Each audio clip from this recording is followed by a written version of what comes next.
ലൈംഗിക രോഗങ്ങൾ ചികിത്സിച്ച് മാറ്റാൻ പറ്റുന്നതാണെന്നും അതുകൊണ്ട് അത് കുഴപ്പമില്ല എന്നും കരുതുന്ന ചില രോഗികളെ നമ്മൾ കാണാറുണ്ട്. അത് ശരിയല്ല.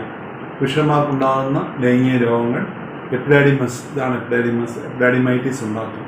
അതുപോലെ അത് നമ്മുടെ സെമിനൽ വെസൽ ഗ്രന്ഥിക്ക് വീക്ക് ഉണ്ടാക്കാം, പ്രോസ്റ്റേറ്റ് ഗ്രന്ഥിക്ക് വീക്ക് ഉണ്ടാക്കാം. ഇതെല്ലാം ഫ്രീ റാഡിക്കൽ പ്രൊഡക്ഷനെ കൂട്ടുകയും സ്പോമിനെ ഡാമേജ് ചെയ്യുകയും ചെയ്യും. മൂത്രനാളിക്ക് വീക്കം വരാം. ഇതിനാണ് യൂറിത്രൈറ്റിസ് എന്ന് പറയുന്നത്.